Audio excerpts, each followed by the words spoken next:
Sí, gracias. Bueno, pues ayer vimos un poco sobre complejidad y hoy vamos a ver un poco sobre autoorganización y cómo guiarla en el contexto de redes booleanas aleatorias, que es un modelito pues muy sencillo, pero tiene muchas propiedades interesantes, entonces ahorita lo vamos a ver. Bueno, antes de empezar, no sé si quedaron preguntas pendientes de ayer.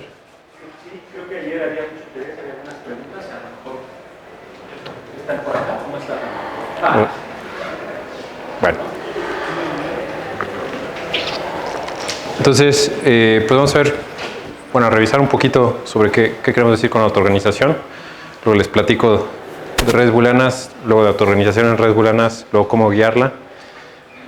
Y bueno, la autoorganización pues es prevalente en muchos fenómenos, en parvadas de aves, cardúmenes de peces, enjambres de insectos, también en fenómenos no biológicos. La cristalización se puede describir como autoorganización. En fin, depende parcialmente del observador porque pues, a final de cuentas nosotros somos quienes describimos a un fenómeno y decidimos si nos conviene o no usar el lenguaje de autoorganización o algún otro. Entonces, digamos, a pesar de que existen distintas medidas y definiciones de autoorganización en la literatura, pues podemos usar esta noción. Es decir, que un sistema que se describe como autoorganizante es cuando las propiedades o los patrones o el comportamiento a nivel del sistema es producto de las interacciones de las partes. Entonces, esto no necesariamente va a ser el producto de un agente externo, porque pues entonces ya sería como que exo-organizado, o solo de un agente que le dice a todos los demás qué es lo que hay que hacer, porque entonces ya tendríamos cierta jerarquía. Y pues, digamos, a grandes escalas el patrón global se produce a partir de las interacciones locales. Y pues esto ya lo veíamos ayer, podemos decir que las moléculas en una célula se autoorganizan y lo que describimos como vida pues es el resultado de esa autoorganización de las células, de las moléculas, perdón. En un organismo multicelular pues las células se autoorganizan para exhibir distintas propiedades. Entonces pues de manera similar, en un cerebro las neuronas interactúan para producir cognición, en una colonia los insectos interactúan para realizar tareas colectivas, en grupos de animales los individuos interactúan para coordinar su comportamiento colectivo, en un mercado los agentes interactúan para intercambiar bienes y definir precios, en el tráfico los vehículos interactúan para definir patrones de flujo, en un ecosistema las especies interactúan para alcanzar homeostasis ecológica, en una sociedad pues interactuamos para definir distintas propiedades como el lenguaje, la cultura, la moda, ética, estética, política y demás, ¿no? Entonces, pues podríamos decir, no, pero pues sí hay, no sé, por ejemplo, en política, especialmente en ciertas sociedades, pues sí hay como que un grupo de personas o una sola persona que le dice a todos los demás qué es lo que tienen que hacer. Pero digamos no es todo nada. Muchos de estos ejemplos pues hay cierta jerarquía, pero también hay cierta autoorganización. Entonces, por ejemplo, se sabe que en parvadas de palomas las relaciones no son simétricas, de hecho siguen el orden del picoteo, ¿no? Entonces, pues los palomos alfa influyen más a los beta y los beta más a los gamma y así, ¿no? Entonces, los de menor jerarquía, pues sí como que ponen atención a todos y los de mayor jerarquía no le ponen atención a nadie. Y entonces, en las parvadas de palomas sí hay cierta jerarquía, pero también hay cierta autoorganización, porque el líder no le dice individualmente a todos qué es lo que tienen que hacer, sino que simplemente tienen un comportamiento y este comportamiento es imitado por sus vecinos y luego este se va propagando de manera local. Y pues algo similar sucede en sociedades, ¿no? Entonces, por ejemplo, si hablamos de moda, pues se distinguen entre los que imponen las tendencias y los que las siguen, ¿no? Entonces, no sé cómo traducir al español, trendsetters. Bueno, los que imponen la moda y los seguidores. También no necesariamente uno pertenece a una u otra categoría, pero hay esta dinámica en la que pues, hay ciertas tendencias y luego hay gente que hace variaciones sobre esas tendencias y luego esas tendencias se propagan en la población.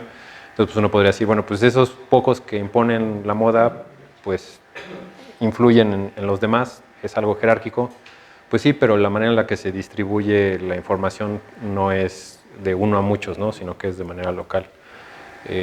Algo similar sucede con las células marcapasos, que, digamos, regulan la sincronización de tejido cardíaco y demás. Entonces, sí hay pocas células que le dicen a todo el corazón cómo ir latiendo, pero para empezar hay autoorganización entre las pocas miles de células marcapaso que son las que van imponiendo el ritmo. Entre ellas sí se coordinan de manera autoorganizada y después, ya que tienen ese ritmo, pues ese ritmo se propaga también, podríamos decir que de manera autoorganizada. No le dicen directamente a todo el corazón, sino que pues, se va propagando la onda con información eléctrica. Pero bueno, entonces en esos casos pues también nos conviene hablar de autoorganización, aunque no sea completa.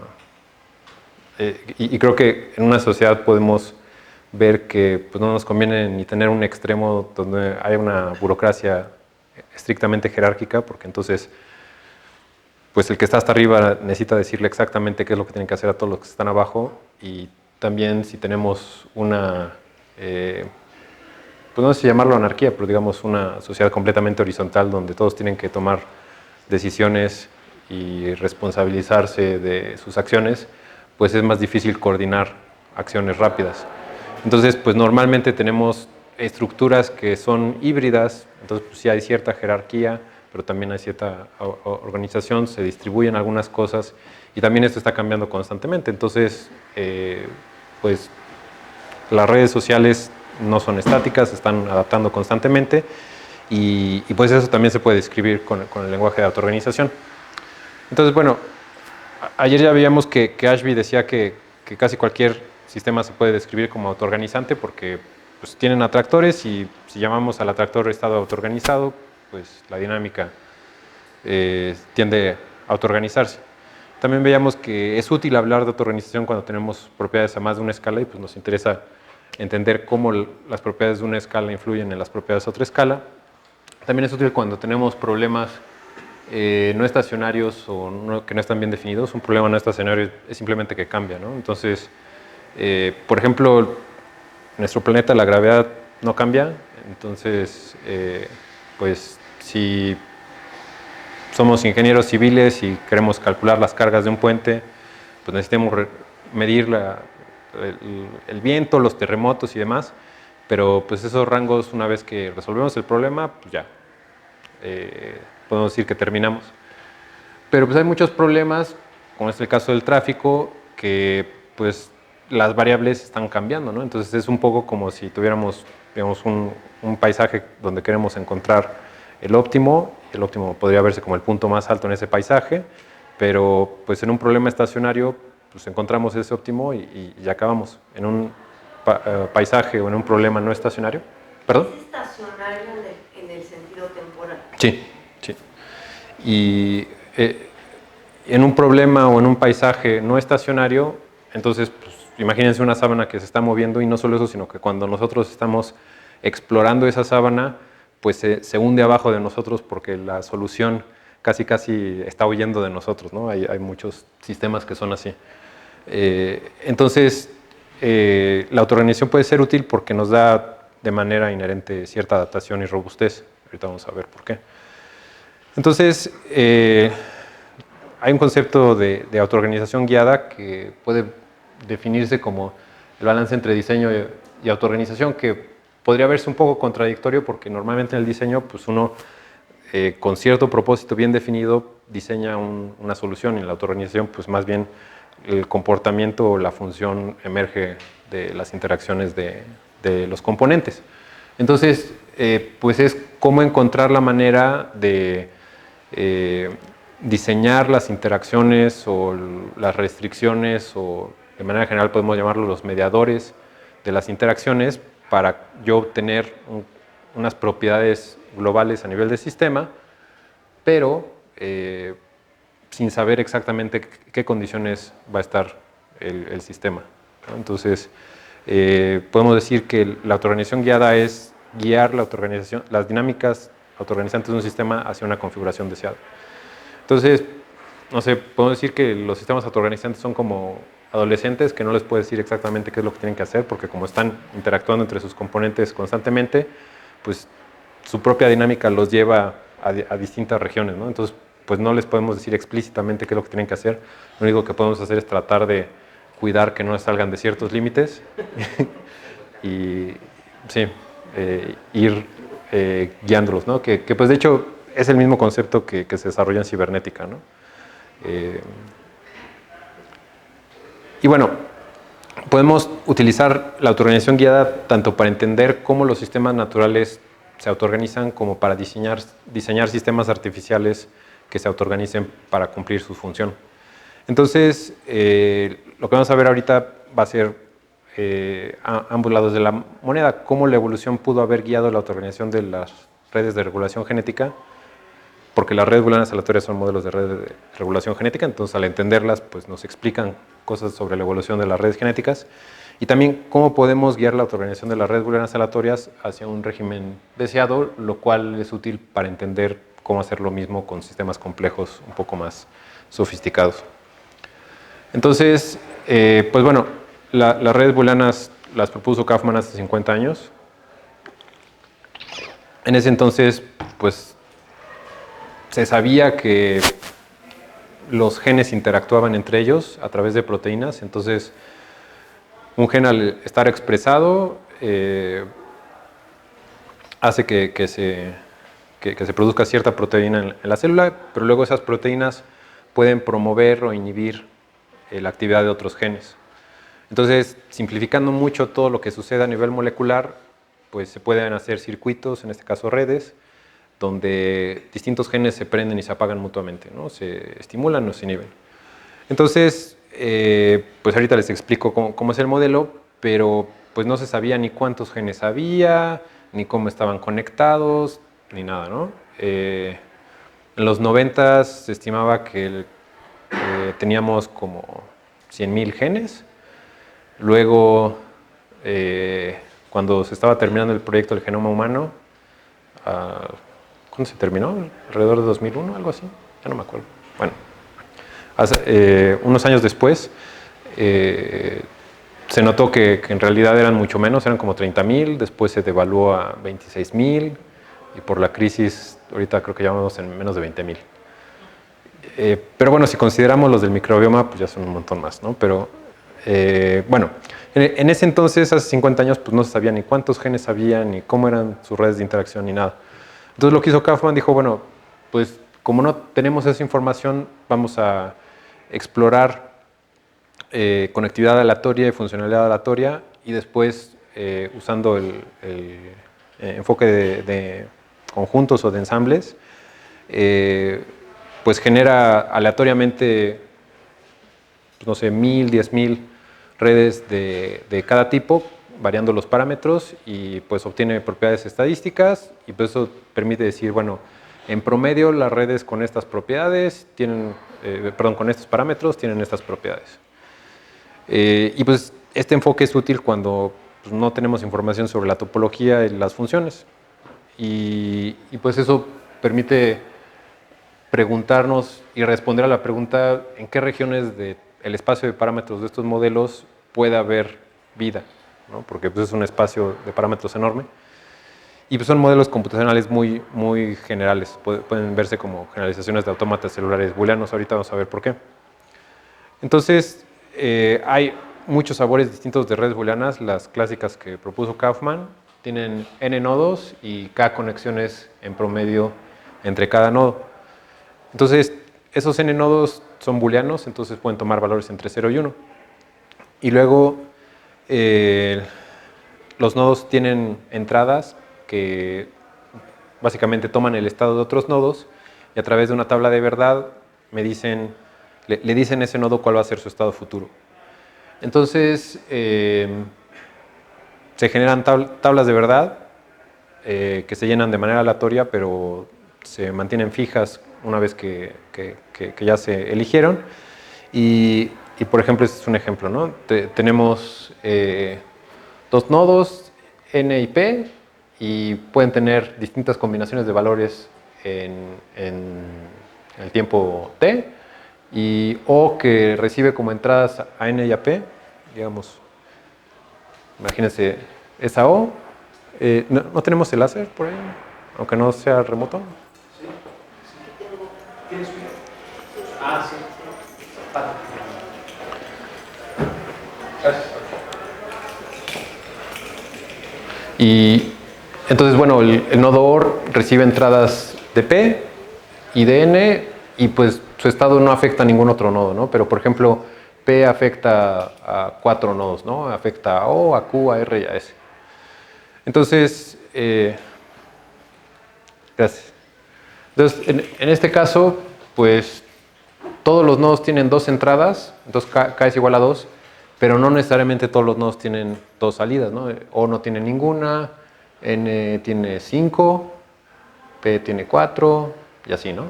En promedio, pues sí, todos van a tener 2. Y bueno, esta es la dinámica. Este sería el estado inicial de una red, no sé cuántos cuadritos hay, 30 y tantos, o 50, no sé. Cierto número de nodos, que pues sería N, y pues su dinámica, el tiempo se mueve aquí hacia la derecha.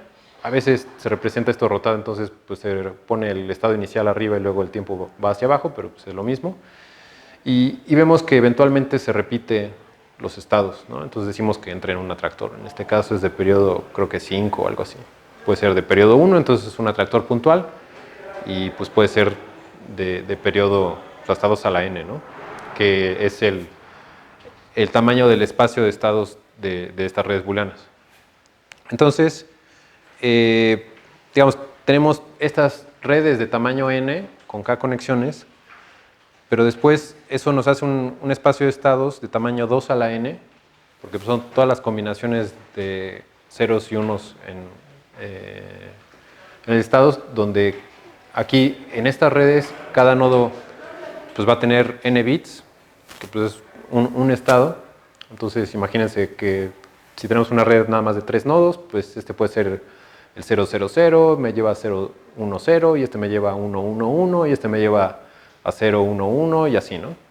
Entonces, pues eventualmente, como es finita, aunque es muy grande 2 a la n, una vez que yo repito un estado, pues ya llegué a un atractor, es determinista, es un sistema disipativo en el sentido de que los estados pueden tener más de un predecesor, pero siempre tienen un sucesor, ¿no?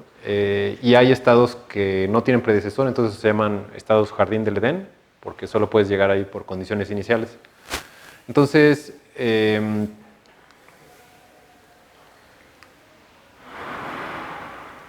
esta red pues vamos a tener 2 a la n nodos y 2 a la n aristas. Y pues la relación entre estas dos redes pues es una pregunta muy relevante, ¿no? No solo para redes booleanas, sino para casi cualquier sistema. Cómo cambios en la estructura nos dan cambios en la función.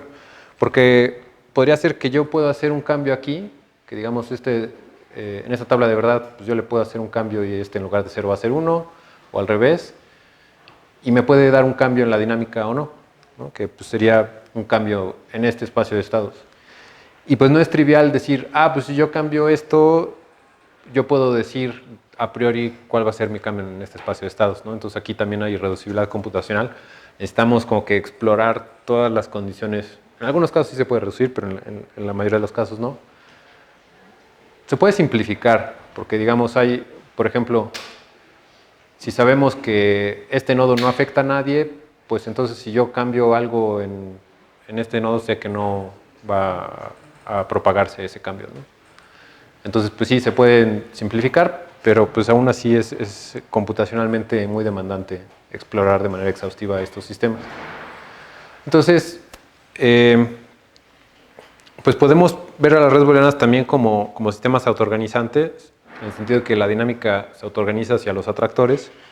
Y si nos interesa entender cómo precisamente las interacciones entre los nodos, que podemos verlos como la escala inferior, afectan la dinámica de la red, que sería la escala mayor, pues podemos describirlo como autoorganización, ¿no? Los estados y las interacciones entre los nodos se autoorganizan para exhibir patrones y propiedades a nivel de la red.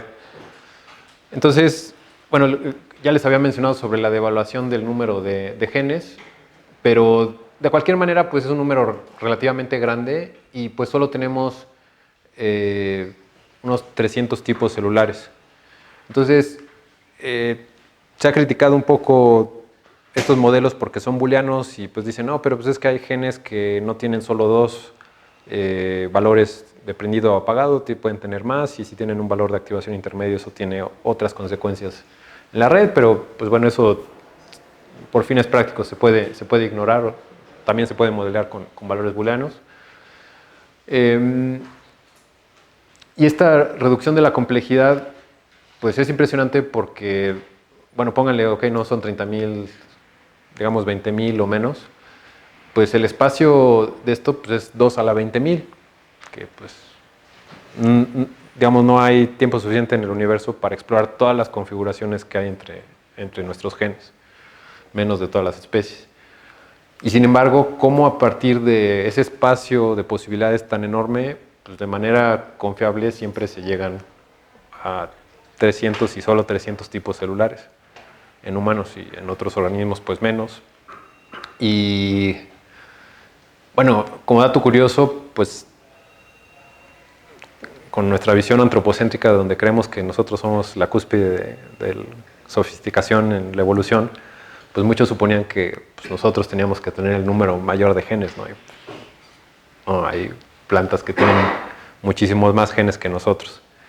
Y eso les da ciertas propiedades, ¿no? Porque tienen mucha redundancia, y pues eso permite, por ejemplo, a las zanahorias que casi de cualquier tipo celular pueda nacer una planta nueva, ¿no? Y pues en animales hay muy pocos que tienen regeneración, que pues, no sé, ajolotes, lagartijas, pueden regenerar ciertos órganos, pero pues, la mayoría no puede hacer eso. Las plantas no tienen problema, les cortas una rama y les sale otra. Y en algunos casos, como el de la zanahoria y otras plantas, pues puedes tomar una hoja, la pones en las condiciones apropiadas y le salen raíces, ¿no? Y lo mismo para otros tipos de celulares. Entonces, en principio es como si casi todas las células fueran como cigotos, ¿no? En las plantas. En fin. Entonces podemos preguntarnos cómo podemos guiar la autoorganización de las redes booleanas aleatorias. ¿Y para qué? Pues para saber cómo podemos hacer cambios en nuestra red topológica, en esta red, si yo quiero obtener cierta dinámica en mi red funcional. Porque podemos decir, bueno, yo quiero una red que tenga tantos atractores, que uno sea de tal longitud, que otro sea de tal longitud, que tengan cierta robustez y demás. ¿Cómo tengo que construir mi red topológica? ¿No? Y pues, digamos, no es nada trivial. Entonces, para entender un poco más qué es lo que podemos hacer con esos sistemas, pues hay tres regímenes dinámicos: el ordenado, el caótico y el crítico, que pues se dividen en dos fases dinámicas. Pues está la fase ordenada, la fase caótica y la transición de fase, que pues es crítico. Ahorita vamos a ver un poco más sobre esa transición de fase, pero pues en el régimen ordenado casi todos los nodos son estáticos, casi no cambian. Es muy robusto porque si nosotros hacemos una perturbación, en el sentido de que hacemos un cambio aquí, pues lo más probable es que regrese al mismo estado al que estaba, el mismo atractor. Hay convergencia de estados similares, entonces pues es lo mismo, ¿no? Si tenemos estados parecidos, lo más probable es que me lleven al mismo futuro. Entonces, pues las pequeñas diferencias no importan para este régimen. Normalmente los espacios de estados, o sea, estas redes, cuando tenemos sistemas ordenados, convergen muy rápido a los atractores, entonces pueden verse como árboles y pues muchos estados convergen a pocos estados en muy pocos pasos yo ya llegué al atractor. Y ese atractor pues es muy, muy estable. La mayoría de los estados son estados de jardín del Edén. Entonces, pues eso nos da propiedades muy robustas y reduce muchísimo la complejidad. Entonces, casi no importa tanto las condiciones iniciales, pues yo ya sé dónde voy a terminar, es mucho más predecible. El régimen caótico es al revés. Tenemos relativamente menos estados jardín del Edén. Los transientes, que pues es todos los pasos que yo necesito para llegar a un atractor, son larguísimos. En la práctica muchas veces no se llegan a tractores, entonces pues eso nos da estas dinámicas que pues, parecen que no se repiten, porque pues, estamos en un transiente. Y pues es caótico también en el sentido matemático. Bueno, ahí se pueden calcular los exponentes de Lyapunov para redes booleanas y pues para el régimen caótico son positivos, para el ordenado son negativos y en la transición valen cero, ¿no? Los exponentes de Lyapunov. Y pues bueno, es frágil porque si nosotros cambiamos este nodo, lo más probable es que el estado siguiente diverja, ¿no? Bueno, sea distinto y las divergencias de estados similares son exponenciales, por eso es caótico. Y el régimen crítico, que pues es en la transición de fase, tenemos un balance, tenemos algunos nodos que cambian, otros que son estáticos. Normalmente los cambios se propagan de manera local y eso nos da muchas propiedades que podemos decir que son deseables. Entonces hay maximación de almacenamiento, transmisión de información, también de información de Fisher y otras propiedades. Entonces, esto llevó a gente como Kaufman o a Chris Langton a decir que pues, la vida o la computación estaba en este régimen crítico que pues, lo llamaban el borde del caos, que pues, es un poco liberal ese término, digamos, no es tan preciso. Porque decían, bueno, las redes booleanas, digamos esto ya Kaufman lo decía en el 69, ¿no?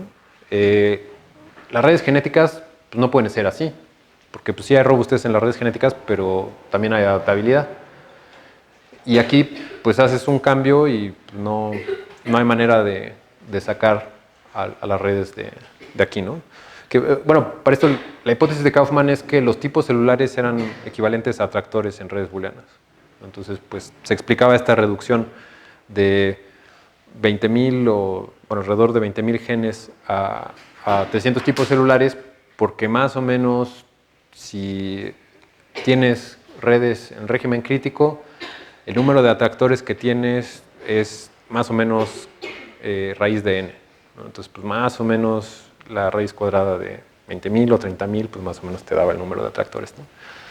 Hay muchas otras cosas que influyen en el número de atractores, pero pues, es una manera de explicar por qué tenemos tan pocos tipos celulares. Y esto también, pues conforme hemos obtenido información sobre más genomas, pues empieza a tener una mayor varianza porque pues, hay genomas con un número de genes mucho mayor, pero pues, el tipo de celulares no explota tanto y viceversa, ¿no? En fin, para la computación es lo mismo. Nosotros necesitamos cierta robustez, cierta memoria, pero necesitamos poder manipular esa información para hacer cálculos. Entonces, en el régimen ordenado tenemos robustez, tenemos persistencia de memoria, pero no podemos manipularla. En el régimen caótico podemos manipular esa información, pero perdemos la información que ya teníamos, ¿no? Entonces, pues se decía que pues, la vida estaba en el borde del caos, ¿no?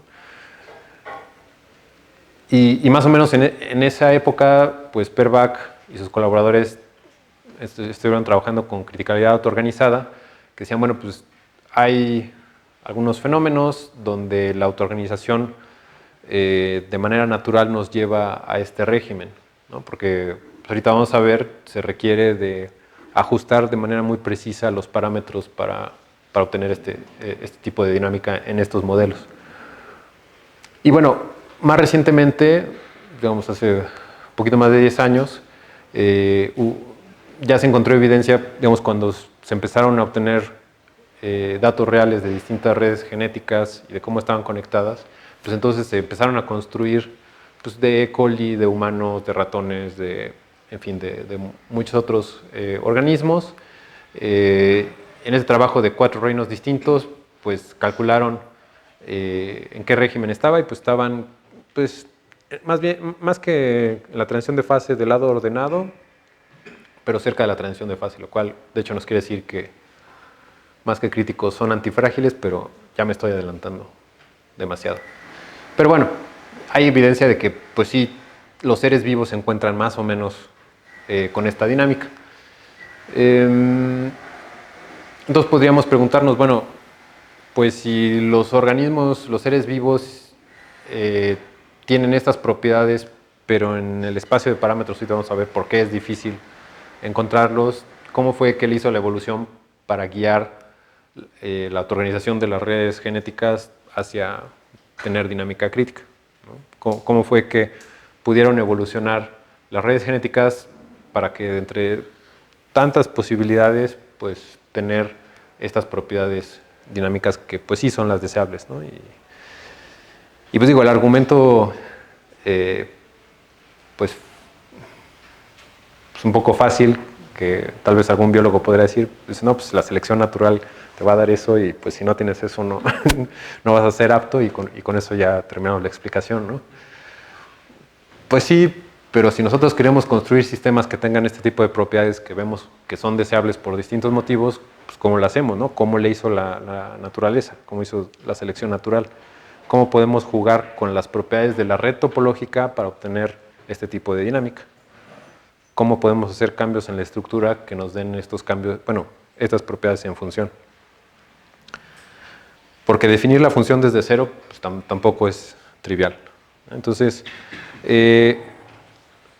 para guiar la autoorganización de las redes booleanas, podemos decir que su criticalidad depende de muchos factores y pues después, ya que entendamos estos factores, podemos explotarlos nosotros como ingenieros o la selección natural para guiar su autoorganización hacia el régimen crítico, asumiendo que es lo que queremos, ¿no? Porque si decimos, no, pues queremos una red súper caótica, pues podemos usar un método similar, entender esto y decir cómo podemos maximizar el caos en redes booleanas, ¿no? Maximizar el orden es trivial, ¿no? Porque simplemente no hay dinámica y independientemente del estado inicial me lleva al estado que yo quiera y ya acabé. Entonces, hay 2 parámetros clave que determinan la dinámica de las redes booleanas.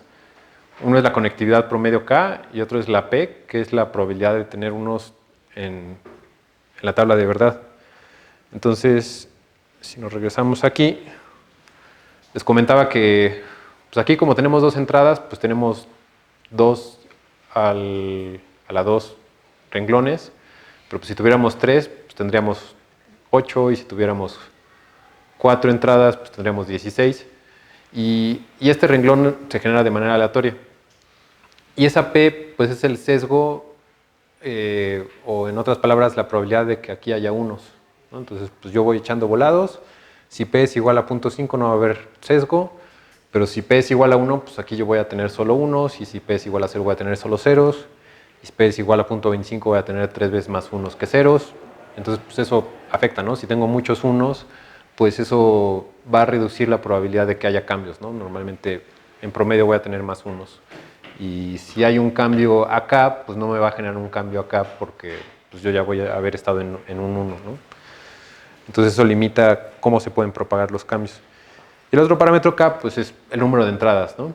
Entonces, mientras más entradas, ahorita vemos, la dinámica se vuelve más caótica.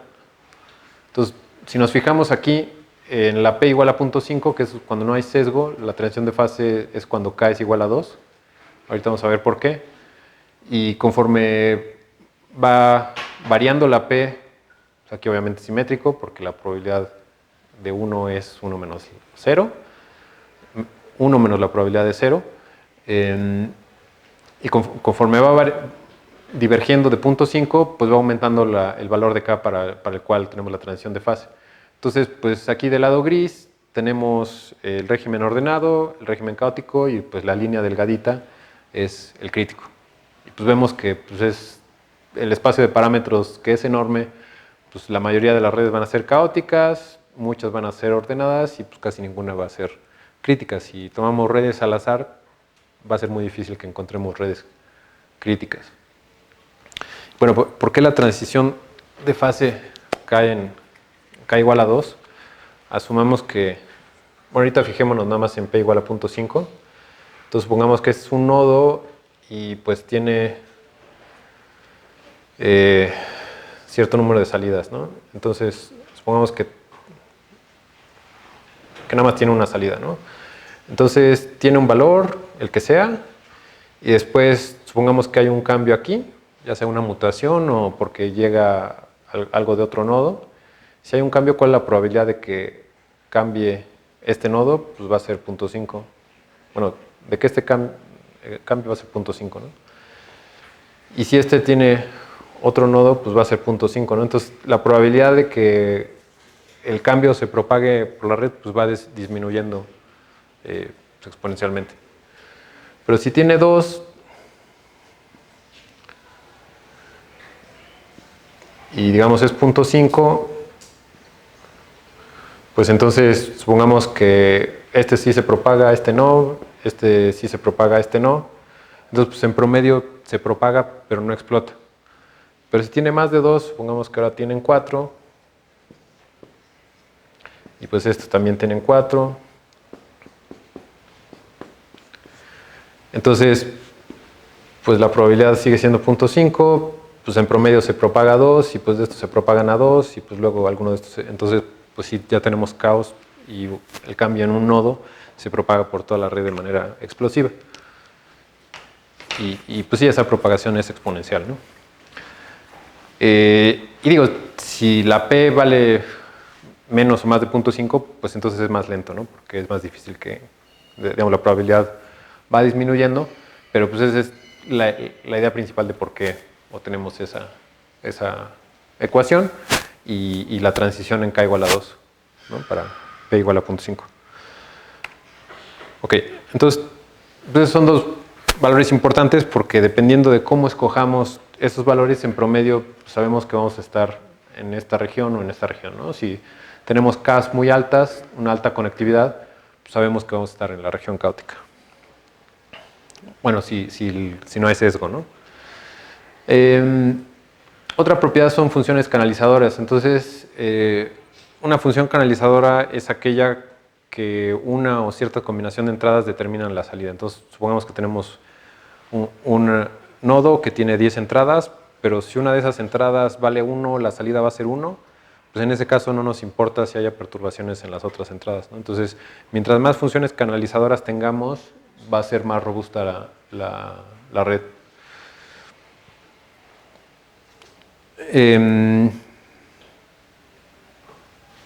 Entonces, pues sí, mientras más canalización tengamos, pues esto va a ir aumentando la K crítica.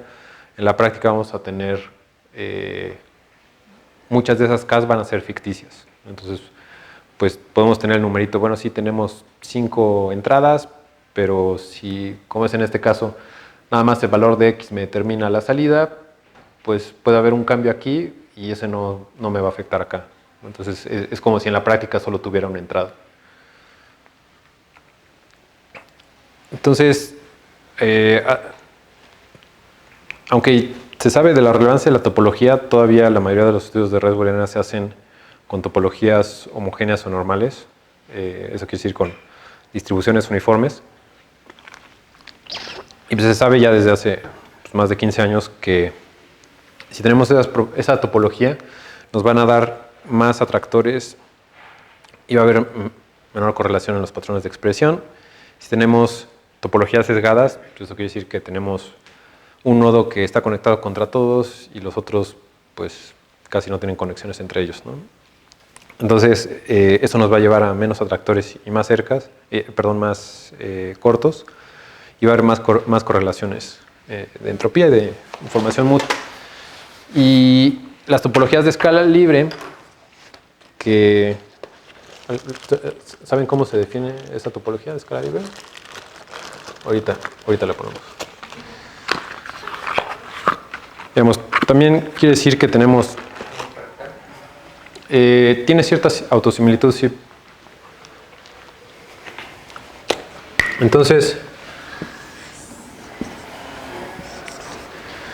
Pues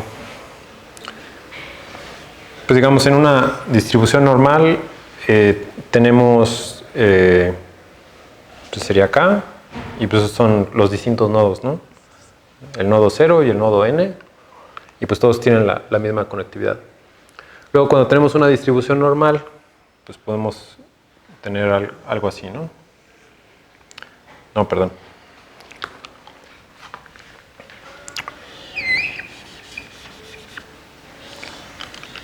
Ya le estoy cambiando. O bueno, sí estaba bien, nada más había que cambiar los ejes. Perdón, este es K. Y este es N. Y ahorita vamos a hacer un histograma. Entonces, si tenemos una distribución homogénea, pues todos tienen el mismo valor de K, ¿no? Si tenemos una distribución normal, pues en promedio todos tienen K, pero pues hay unos pocos que tienen menos y otros pocos que tienen más. No hay problema. Si tenemos una distribución de escala libre, pues va a ser algo así, ¿no? No, perdón. Es al revés. No, sí está bien. Perdón. Entonces vamos a tener pocos nodos con muchas conexiones. No. Pocos nodos con muchas conexiones y muchos nodos con pocas conexiones. Y si lo graficamos en log, nos da una recta con cierto exponente, ¿no? Y pues ya luego ese exponente va variando, pues uno puede jugar con ese parámetro. Entonces, digamos, su relación con fractalidad es que pues, esto es autosimilar, entonces pues, yo me fijo en esto, pues, sigue siendo la misma pendiente, ¿no? Entonces no hay una escala característica. Aquí pues sí hay una escala característica, que pues es la media, ¿no? Bueno, el promedio. Bueno, entonces las redes de escala libre tienen un balance entre esos dos extremos que, pues digamos, un extremo serían estos dos casos y otro extremo sería pues algo así, ¿no? Una distribución muy sesgada. Y resulta, pues Max Aldana anduvo explorando redes booleanas aleatorias con topología de escala libre y encontró que las propiedades críticas se desbordan un poco hacia el régimen ordenado. ¿Por qué? Porque al tener pocos elementos con muchas conexiones, esos pueden propagar información. Entonces, si contamos el número promedio de entradas, bueno, de ligas, podríamos suponer que estamos en la fase ordenada, pero si tienen esta topología, pues esos pocos nodos pueden propagar información y al mismo tiempo vamos a tener, digamos, la robustez y, pues, digamos, las propiedades dinámicas son más como el régimen crítico. En fin. Después, la modularidad, pues es una propiedad que es prevalente en sistemas naturales. También podríamos decir que es deseada en sistemas artificiales. En su libro de Herbert Simon, Las ciencias de lo artificial, pone el ejemplo de dos relojeros hipotéticos que construyen relojes de 1000 piezas. Y un relojero, pues, va agregando las piezas y cuando tiene 1000 ya acabó, ¿no? Y otro relojero va haciendo módulos primero de 10 piezas y ya que tiene 10 módulos de 10 piezas hace un módulo de 100 piezas y ya que tiene 10 módulos de 100 piezas pues los ensambla en el reloj de 1000 piezas. Entonces, pues en principio el relojero que va haciendo módulos se tarda más porque pues ir ensamblando los módulos le lleva más tiempo. Pero si decimos, pero es que hay una probabilidad de que cada 100 pasos se te desarme lo que ya llevabas. Entonces, pues en la práctica el que no hace módulos nunca va a terminar y el que hace el relojero que va haciendo módulos, pues eventualmente va a terminar porque cuando se le desarmen, pues a lo máximo va a tener que reconstruir 9 pasos, ¿no? Entonces, pues Simon dice, pues con evolución es lo mismo, tenemos modularidad porque si una mutación te tira a la basura millones de años de procesos evolutivos, pues va a ser muy ineficiente. Entonces, la modularidad, en principio, nos ayuda a explorar espacios de estados muy grandes, porque puedes explorar variaciones sin afectar funcionalidad en otros módulos, en principio, ¿no? Y pues bueno, la modularidad es una organización que al mismo tiempo nos da robustez y evolucionabilidad, que en algunos casos podrían verse como contradictorios. Robustez porque es más difícil que una perturbación se propague entre módulos, porque hay pocas conexiones entre módulos, y evolucionabilidad porque precisamente uno puede ir explorando variaciones aleatorias en los módulos sin que se propaguen, pero cuando son benéficas, pues ya te quedas con ellas. Y también, por ejemplo, en sistemas reales, pues, bueno, en redes genéticas es común que haya duplicación y luego variación de alguno de los módulos. Entonces, bueno, los organismos diploides como nosotros o tetraploides que tienen 4 cadenas de DNA, pues podemos hacer eso. Hacemos variación sobre una cadena. Si sale un error garrafal, pues tenemos la otra copia y pues no pasa nada. Y si es benéfica, pues es bueno y pues hay la probabilidad de que esa se propague a otras generaciones, ¿no? ¿Sí saben que hay organismos tetraploides? Yo no sabía hasta hace poco.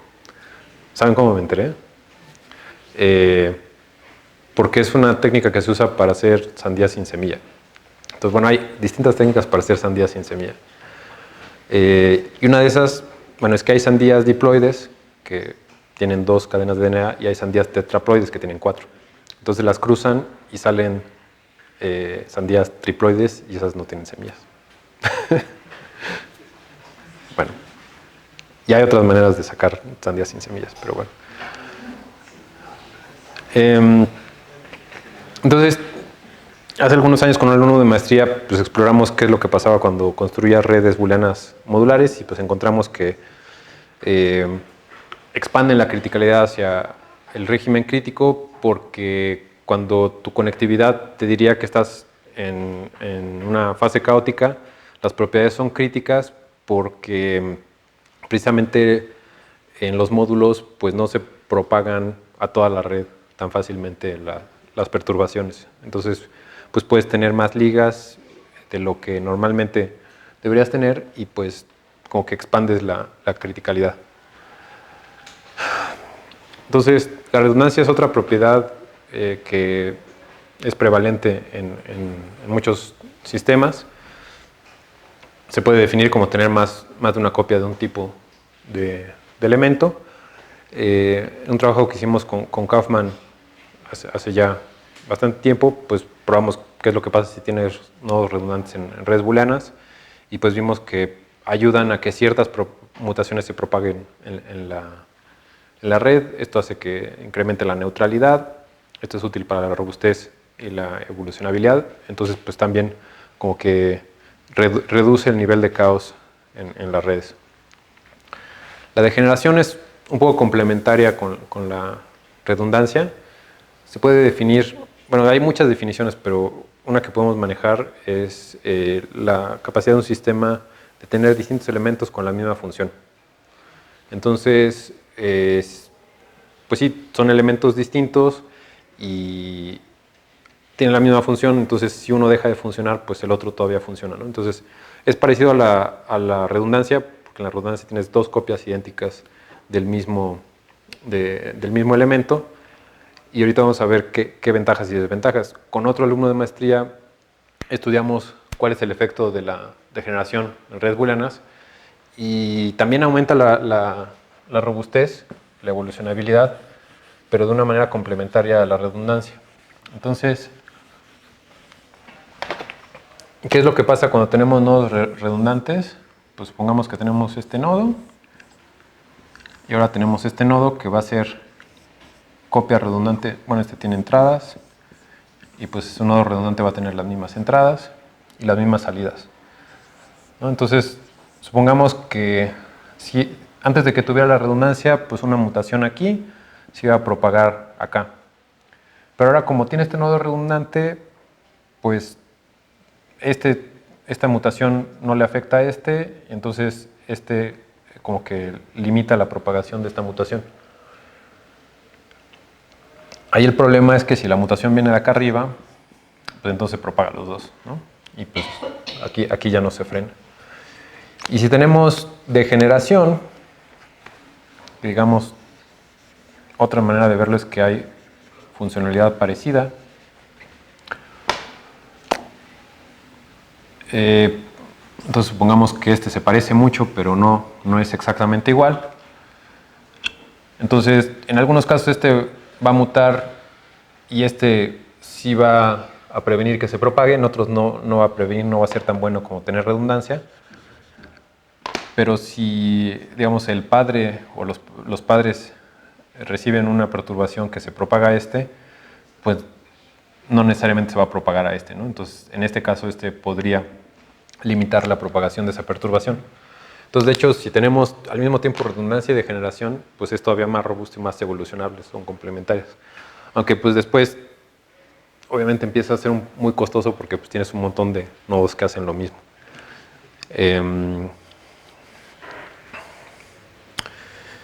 Y bueno, de antifragilidad, eso es algo que apenas desarrollamos con otro estudiante de maestría este año. Pero no es cierto, lo hicimos el año pasado, este año ya salió publicado.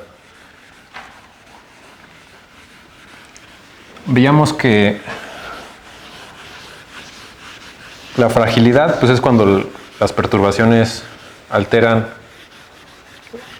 la funcionalidad. La robustez es cuando las perturbaciones no la afectan y la antifragilidad es cuando la mejoran. Entonces, pues definimos una medida de antifragilidad que pues es básicamente si el tamaño de la perturbación mejora la funcionalidad, pues entonces eso decimos que es antifrágil, y si la funcionalidad se reduce, pues entonces es frágil, ¿no? Entonces es algo así como que delta X sería como el valor absoluto de delta X sería una perturbación, y pues esto, de hecho ahorita ya no me acuerdo si se multiplica o se divide, pero digamos, si ven el artículo ahí está bien definido, pero después tenemos aquí el cambio en, llamémosle, la satisfacción del sistema. Entonces, si esto es positivo, quiere decir que esta perturbación fue buena, y si es negativo, pues quiere decir que fue mala, ¿no? Entonces, si esto es negativo, decimos que el sistema es antifrágil, y si es positivo, decimos, perdón, al revés. Si esto es positivo, la satisfacción aumentó, entonces la funcionalidad mejora. Es antifrágil porque se benefició de la perturbación, y al revés, si esto es negativo, la satisfacción disminuyó, la perturbación lo dañó. Si es cero, pues es robusto. Entonces, lo que vemos es que cuando uno empieza a meter perturbaciones en redes booleanas, pues la antifragilidad primero va a depender del tamaño de la perturbación, y después pues hay una correlación con, bueno, esto de hecho es la medida de fragilidad, entonces la antifragilidad sería negativa, y pues es algo así, esta curva. Bueno, sube hasta acá. Y pues eso sería la transición de fase, que digamos sería más o menos K igual a 2 en el límite termodinámico, en sistemas finitos es un poco mayor, entre 2 y 3. Entonces, pues en el régimen ordenado tenemos antifragilidad porque cuando tenemos redes ordenadas y las empiezas a perturbar, pues se van acercando más a la criticalidad, ¿no? Pero pues así es como nosotros definimos la satisfacción en redes booleanas, y pues ahí pues no sé si llamarlo interesante, porque más bien puede verse como un inconveniente, es que uno no puede decir cuál es la mejor antifragilidad independientemente del tamaño de las perturbaciones o del cambio que hay en el entorno, del ruido que hay en el entorno. Pero con datos de redes genéticas reales vemos que son antifrágiles más que críticas. Y pues, tiene sentido porque, y por ejemplo, de las más antifrágiles es una que está relacionada con el sistema inmune, que pues es donde hay cambios muy, muy rápidos. Y de las menos antifrágiles, si no me acuerdo, era una que tenía que ver con muerte, bueno, con apoptosis. Bueno, les recomiendo el artículo. es de principios de este año. Entonces,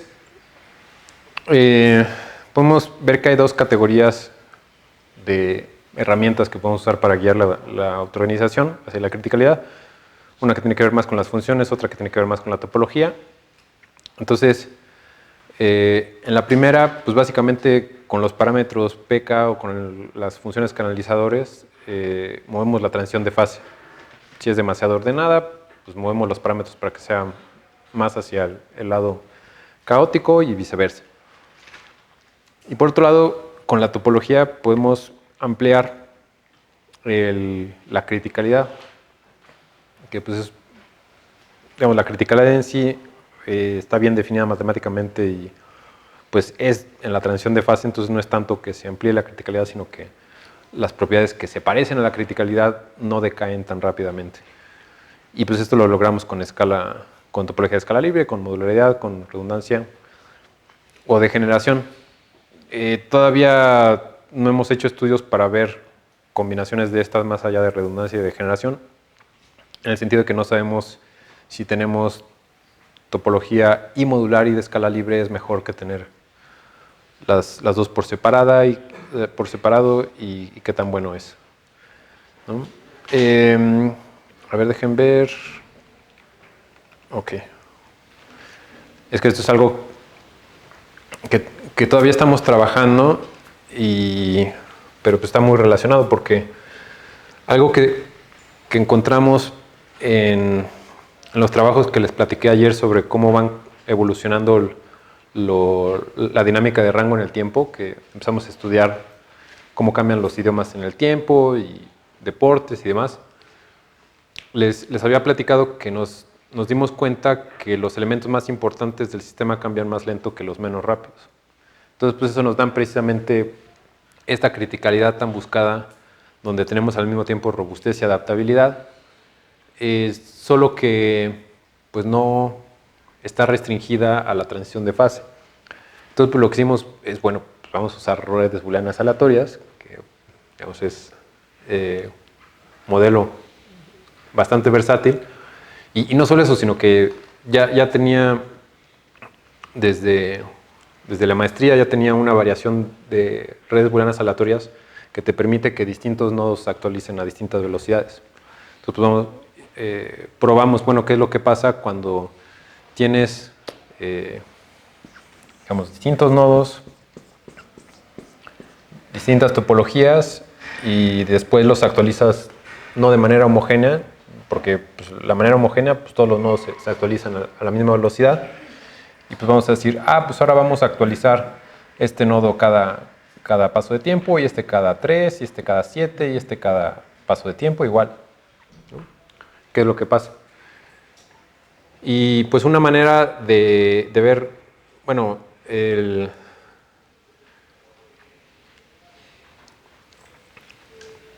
intuitivamente los nodos más importantes son los que tienen más salidas, ¿no?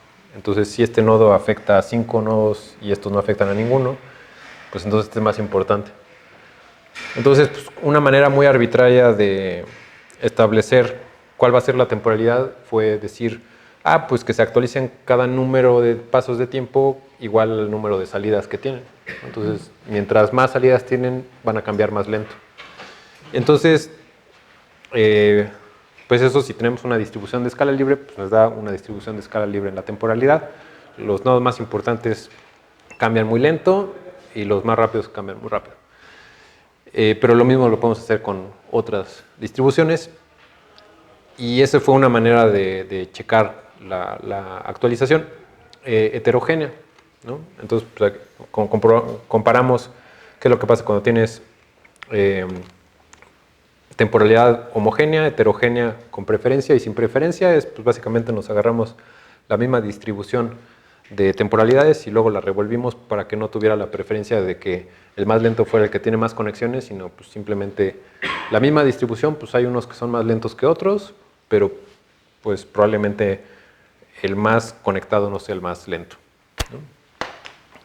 Y lo que vimos es que, supongamos que ahora tomamos una medida de complejidad que se maximiza en la transición de fase, y pues este es K, entonces en las redes homogéneas, pues esa complejidad pues es máxima cerca, pues en la transición de fase, ¿no? Y después, cuando tenemos ciertos tipos de heterogeneidad, tanto estructural como temporal, esto se hace así, pero es mucho más amplio. Entonces esto quiere decir, bueno, supongamos que consideremos que estos tienen complejidad alta, entonces pues eso es como que dinámica parecida a la crítica. Entonces, esos tipos de heterogeneidad temporal pues amplían el número de redes posibles que van a tener estas propiedades. Entonces lo que nos estamos dando cuenta, todavía estamos trabajando en eso, es que cuando tienes heterogeneidad pues te da criticalidad casi gratis, porque no necesitas explorar los parámetros precisos, en este caso, no sé, la K precisa, la P precisa, para tener estas propiedades, sino que más bien eso es un artefacto de que nuestros modelos son homogéneos, ¿no? Computacionalmente pues es mucho más fácil decir, pues todos se cambian a la misma velocidad, todos tienen el mismo número de vecinos y pues todos los tratamos parejo, pero de hecho en un sistema natural es muy difícil que todos tengan las mismas propiedades. Bueno, en redes genéticas pues no es así. Y lo que estamos encontrando es que si les relajas esa restricción, bueno, si lo vemos como una restricción, si tienes heterogeneidad temporal y estructural, pues entonces es mucho más fácil de todo el espacio de parámetros encontrar criticalidad. Entonces, pues eso también facilita que la evolución trabaje con este tipo de sistemas. Entonces, algo que originalmente parecía muy difícil de encontrar, al parecer la dificultad era un artefacto de que nuestros modelos son homogéneos, ¿no? Y si asumimos que no son homogéneos, entonces es mucho más fácil encontrar la criticalidad. Entonces, bueno, pues vemos que la criticalidad nos da este balance entre adaptabilidad, evolucionabilidad y robustez. Podemos definir la adaptabilidad como la propiedad de un sistema de tener cambios ventajosos respuesta a una perturbación. Esto también ya lo vimos ayer. La evolucionabilidad se puede definir como la habilidad de que variaciones aleatorias a veces produzcan mejoras, y esto pues es escalable. Podemos verlo como un caso particular de adaptabilidad, como veíamos ayer en una escala temporal de generaciones. Y también vimos ayer que un sistema es robusto si funciona en presencia de perturbaciones. Y pues bueno, esto y antifragilidad pues están relacionados con la adaptabilidad, en el sentido de que si un sistema es robusto o antifrágil, pues va a poder evolucionar mejor, en el sentido de que va a poder mantener su funcionalidad. Si estamos hablando de organismos vivos, pues puede ser que una mutación a la larga sea ventajosa, pero si el organismo no sobrevive, pues no vas a llegar a ese futuro donde iba a ser ventajosa, ¿no? Entonces, los cambios necesitan tener cierta robustez, pero el sistema necesita cierta adaptabilidad. Y bueno, algo que parece ser es que los cambios en la topología y la modularidad tienen que ver más con la evolucionabilidad, y la redundancia y la degeneración con la robustez, y pues por lo menos serían complementarios, y pues hay muchas preguntas abiertas. ¿Qué fue lo que guió la evolución de la criticalidad en redes genéticas? ¿Qué métodos de los que mencionamos aquí o algunos otros han sido explotados por selección natural? ¿Cómo distintos métodos están relacionados? ¿Qué método es más ventajoso? ¿Cuándo uno es preferible a otro? ¿Hay diferencia en la criticalidad de las redes booleanas que se producen con uno u otro método? ¿Cómo están relacionados cada uno a adaptabilidad, evolucionabilidad y robustez? ¿Cuál es el balance apropiado entre evolucionabilidad y robustez? Porque también si, digamos, es lo mismo, ¿no? Si son demasiado evolucionables o demasiado robustos, pues ya empiezan a interferir entre sí, ¿no? Algo que es extremadamente robusto no es evolucionable y viceversa. Quedan 10 minutos. Sí. Sí, digo, ya es nada más para cerrar. Pues vimos algunos métodos para guiar la autoorganización en redes booleanas, y esto pues nos va a permitir entender sistemas naturales y construir también sistemas artificiales, porque, pues digamos, aunque las redes booleanas son sistemas muy abstractos, pues se pueden generalizar a otro tipo de sistemas, ¿no? Entonces, si decimos, no, pues un sistema social, pues también lo podemos modelar como una red, qué propiedades topológicas necesita tener para tener ciertas propiedades de la red deseada, ¿no? Cómo vamos a formar equipos de trabajo que permitan que los cambios se propaguen de manera positiva, pero que no sea demasiado frágil. Lo mismo si es una red de telecomunicaciones, en fin. Y pues bueno, hay muchas preguntas abiertas y espero que tengan también algunas. Gracias.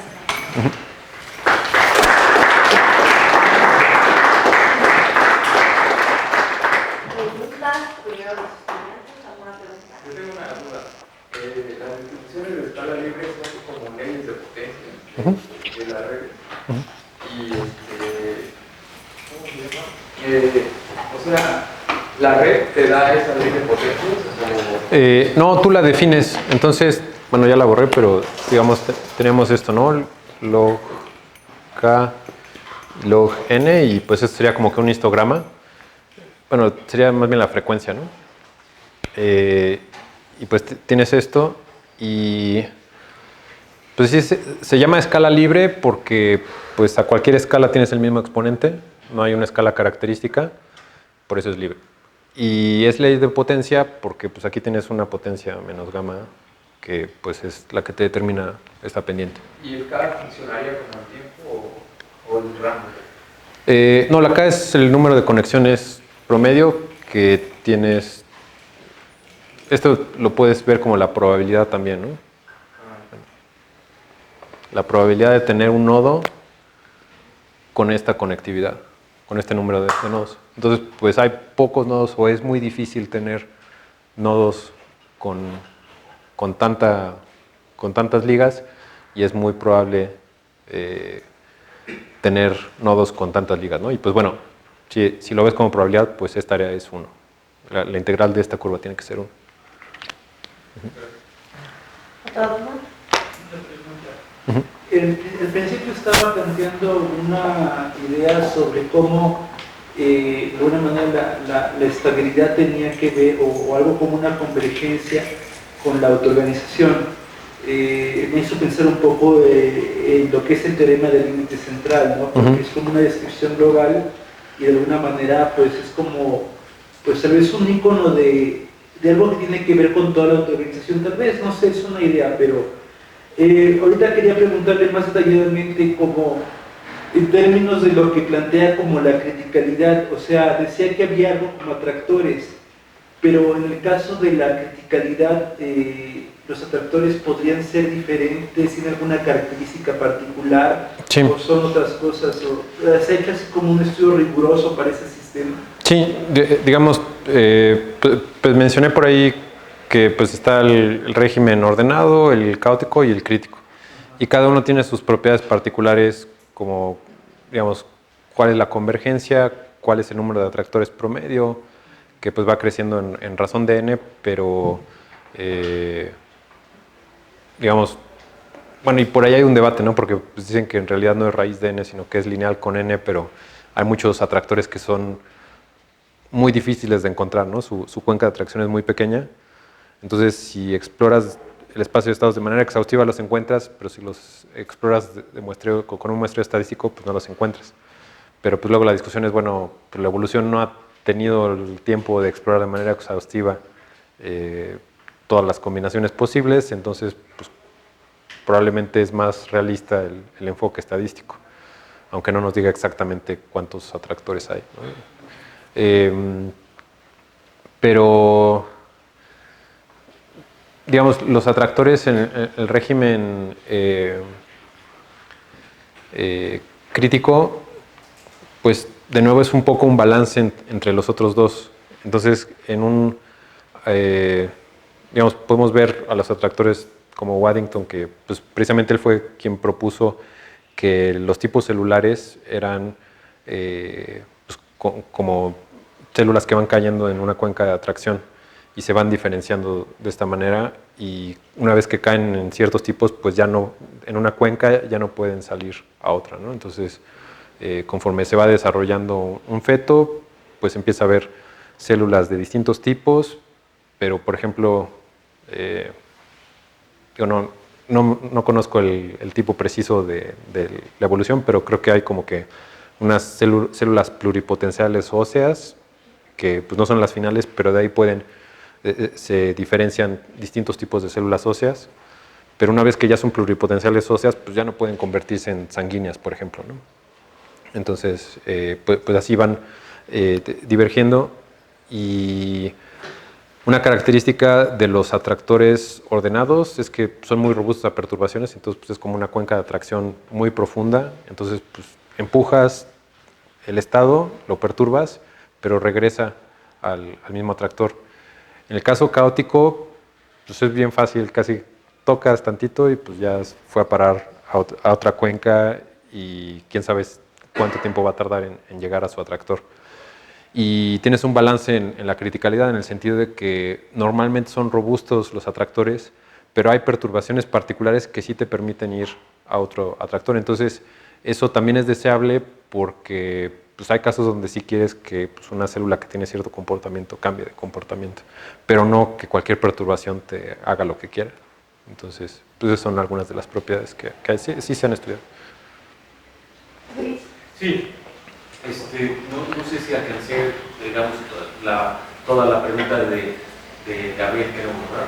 Pero bueno, un poco abundando en eso, a veces o sea, los físicos tendemos a tener nuestras interpretaciones de lo que sucede en la biología molecular, pero cuando uno a veces platica con un biólogo molecular, luego nos dan otras ideas como mucho más amplias de lo que sucede, ¿no? Por ejemplo, siempre pensamos en que la evolución es una cosa dirigida, ¿no? O sea, como que siempre partimos de algo muy desorganizado a algo, y así usamos el término evolutivo a veces, ¿no? En ese sentido como que es más ordenado. La evolución no funciona así. O sea, la evolución es un proceso dirigido que inclusive es hasta cierto punto estocástico, va en diferentes direcciones, y lo que estamos viendo ahorita como evolución pues es una cosa un poco tautológica, porque es lo que estamos viendo en este momento y nosotros que lo estamos observando, ¿no? Entonces parece que es lo mejor, pero en realidad es lo que hay, o sea, es lo que resultó, pero no es un proceso de pirámide, o sea, eso es una visión, digamos, que los biólogos, bueno, ningún biólogo actualmente diría que funciona en ese sentido, ¿no? Sí. Y la otra parte, perdón, es que tampoco, la cuestión de tractores, o sea, tampoco sabemos si ya terminó la evolución. De hecho, la evolución no ha terminado, o sea, esto sigue. Digamos, nosotros estamos en este momento del espacio-tiempo y estamos observando este proceso, y nos parecería que es el mejor y el más óptimo y el que hay, pero en realidad no hemos visto toda la serie de tiempo. Sí. Hay una frase que es así como para motivar, o bueno, tal vez no es para motivar, pero con respecto a las preguntas que uno puede hacerse, ¿no? Que se les puede decir a los estudiantes, bueno, puedes no preguntar y te quedas con tu estupidez, o preguntar y demostrar tu estupidez, ¿no? Pero bueno, una vez yo demostré mi estupidez, pero se me quitó, expresando enfrente de un biólogo, diciendo que nosotros éramos más evolucionados que las hormigas. Me dice, pues no, los dos tenemos el mismo tiempo de evolución, simplemente evolucionamos en direcciones distintas.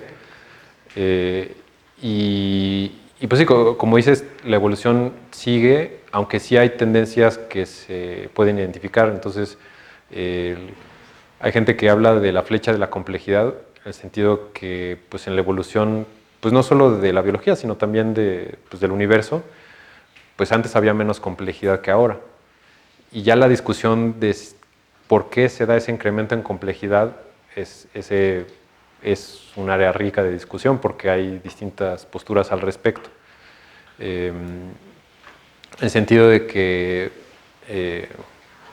pues sí, en el registro fósil no hay evidencia de sociedades tan complejas como la nuestra, aunque hace poco, 1 o 2 años, vi un artículo que trataba de probar que la llamada hipótesis siluriana estaba equivocada. la hipótesis siluriana es que, no sé, en la época de los dinosaurios hubo civilizaciones tan complejas como la nuestra. Alguna especie desarrolló complejidad y pues transformaron su entorno, tal vez tanto como nosotros, tal vez no tanto, pero digamos desarrollaron lenguaje complejo, sociedades complejas, manipularon la energía, algo, ¿no? Porque si uno considera el número de fósiles que se han extraído en todo el planeta y los pones en una línea de tiempo, en promedio es como uno cada 10.000 años. Entonces pues uno puede decir, pues en esos 10.000 años pudo surgir y extinguirse una civilización y no tenemos evidencia, ¿no? Y por la velocidad a la que se degradan los materiales, pues supongamos que no manejaron plástico, no llegaron a eso, llegó un meteorito antes, no tendríamos evidencia para decir, no tenemos suficientes datos para decir que no hubo una especie tan compleja. De hecho, paradójicamente, o sea, el plástico va a ser la huella de esta civilización y no quiere decir que sea muy inteligente. O sea, Yo una pregunta a los dos, ya que están hablando con los biólogos, ¿qué opinan de Jacques Monod, del azar y la necesidad? Pues de hecho, Kaufman se inspiró en el trabajo de Monod y Jacob, ¿sí? Que es de principios de los 60. Sí, biólogo, pero hasta la segunda ley tiene. Sí. Y bueno, supuestamente esa es una de las teorías, ¿no? Sí, porque el azar y la necesidad, quién sabe qué tanto. que precisamente, pues de ahí uno puede extrapolar esta idea del balance entre el orden y el caos. Pues el azar es el caos y la necesidad es el orden. Sí, es que exactamente, ¿no? Es el azar y la necesidad, como lo que tú estabas diciendo. Una parte que te ordena y otra parte que no. Sí. Pues, sí, está basado un poco en esto. Sí, Kaufman está directamente inspirado en Jacob y Monod. Okay. Sí. ¿Has trabajado con modelos no booleanos para modelar redes genéticas? Porque ahorita en biología de sistemas hay una discusión muy fuerte acerca de cuándo se considera que un gen está prendido o apagado, ¿no? Porque para límites prácticos también es una mera cosa de práctica, ¿no? Que dicen de aquí para acá está encendido, de aquí para acá está apagado, ¿no? Entonces, modelos que que sean no booleanos. Sí, Ricard Solé y algunos colaboradores estudiaron, hace que igual como unos 20 años, un modelo multivaluado de redes aleatorias. Entonces, pues, en lugar de tener 2 valores, puedes tener 3, 4, 5, lo que sea, ¿no? Entonces, pusieron una generalización y pues tienes también las mismas fases dinámicas, mismas transiciones de fase. O sea, no se dan en los mismos parámetros, pero se pueden estudiar. Leon Glass en los 70s hizo como que la versión con ecuaciones diferenciales de redes booleanas aleatorias. Entonces, pues ahí tienes un valor continuo. El problema es que pues esas casi no se pueden estudiar como se pueden estudiar estas, ¿no? Y con otro estudiante hace unos años estudiamos redes difusas. Entonces, usando la lógica difusa que pues generaliza la lógica booleana, que nada más tiene 2 valores al intervalo real entre 0 y 1, pues aplicamos las mismas tablas de verdad, pero ahora con lógica difusa pues puede tomar valores reales entre 0 y 1.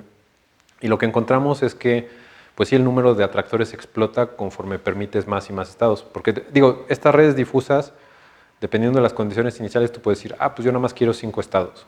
Y pues te mantiene esos 5 estados. Pero tú le puedes poner 10.000 estados distintos o los que sean, ¿no? Hacerlo continuo. Y el número de atractores pues se explota de manera proporcional al número de estados, porque si digamos en el caso booleano tenías un atractor que oscilaba, pues no sé, 1, 0, 1, 0, pues si lo expandes, no sé, a base 10, bueno, base 11 digamos, pues vas a tener 11 atractores, uno que es 1, 0, no, vas a tener 11 al cuadrado, ¿no? Porque pues va a ser 0.1, 0, otro atractor va a ser 0.2, 0, otro atractor va a ser, bueno, va a estar oscilando así, ¿no? Entonces pues, hay un montón de atractores. Pero definimos una cosa que llamamos familias de atractores. Entonces, en lugar de fijarnos en el valor preciso de un nodo, nos fijamos en si en una transición de estados ese nodo, su valor se mantuvo, aumentó o disminuyó. Entonces pues, puede tener 3 valores y lo que vimos es que conforme cambias de booleano a ponerle más estados, el número de familias no cambia. Entonces sí cambia el número de atractores, pero el número de familias no cambia y por eso muchas de las propiedades dinámicas no cambian. Entonces, para fines prácticos el modelo booleano es suficiente. Esa es como que la conclusión de ese trabajo. Bueno chicos, pues muchas gracias. Nos vemos mañana a las 9. Muchas gracias, Carlos. Sí, a ustedes.